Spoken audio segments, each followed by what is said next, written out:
எத்தனை பேருக்கு தேரைன்னா என்ன, தேரைன்னா என்னன்னு தெரியும்? எனக்கு அப்படின்னா உண்மையிலே என்னன்னு தெரியாது. ஒரு நாள் ஒரு ஸ்டேஜில் இப்படி நீரின்றி வாழ்வேது இறைவான்னு ஒரு பாட்டு பாடினேன். அதுல வந்து ஸ்டான்ஸால கல்லுக்குள் தேரையை வைத்தவர் நீர், அதுக்கப்புறம் அதற்குள்ளும் ஜீவனை தந்தவர். கல்லுக்கு உயிர் கிடையாது, கல்லுக்குள்ள என்ன இருக்குதான். எங்க வீட்டுல எங்க அம்மா கிட்ட போய் கேட்டேன். அம்மா சொன்னாங்க, தேரைன்னா அது தவளடா. இப்ப இருக்கிறவங்களுக்கு பாதி பேருக்கு தேரைன்னா என்னன்னு என்ன செஞ்சிருக்காது, தெரிஞ்சிருக்காது. ஆண்டவர் எவ்வளோ கிரியேட்டிவா யோசிச்சிருக்காரு பாருங்களேன், எவ்வளவு அழகான படைப்புகள்லாம் படைச்சிருக்காரு.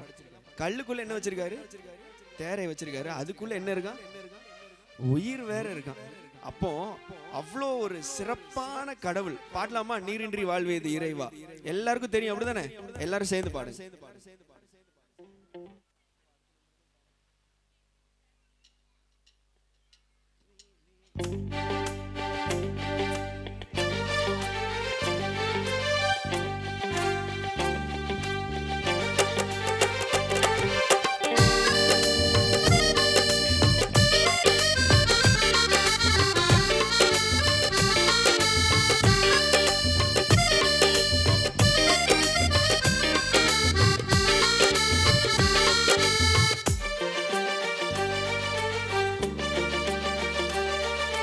நீரின்றி வாழ்வேது இறைவா, உன் நினைவின்றி மகிழ்வேது தேவா.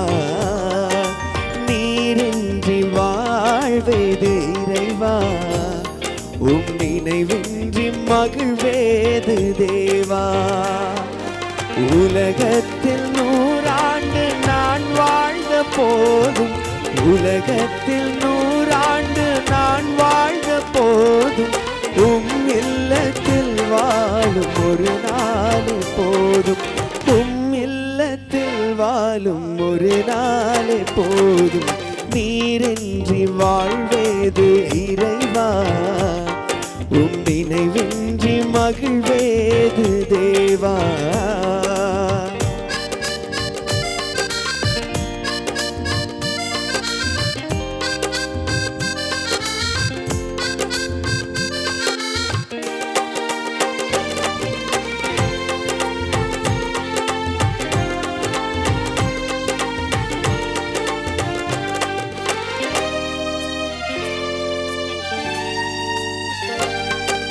பல கோடி வார்த்தைகள் நான் கேட்ட போதும், இயேசுவே நீர் பேசும் ஒரு வார்த்தை போதும்.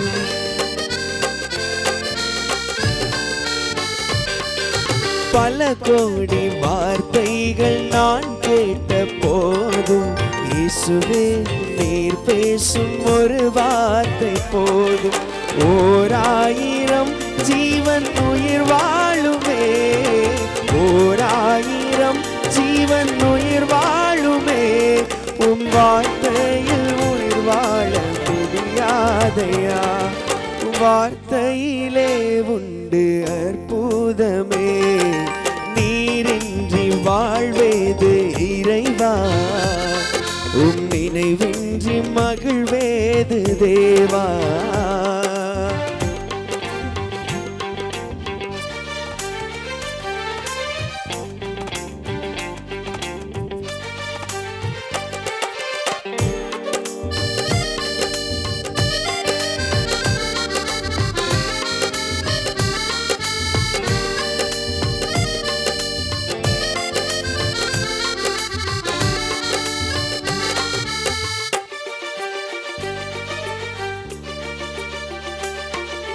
கல்லுக்குள் தேரையை வைத்தவர் நீர், அதற்குள்ளும் ஜீவனை தந்தவனே.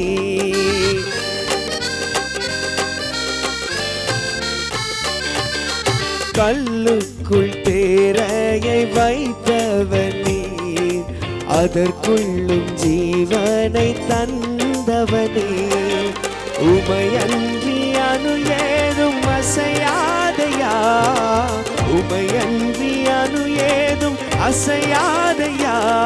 உம் துணையின்றி உயிர் வாழ முடியாதையா, உம் துணையின்றி உயிர் வாழ முடியாதையா. வாழ்வேது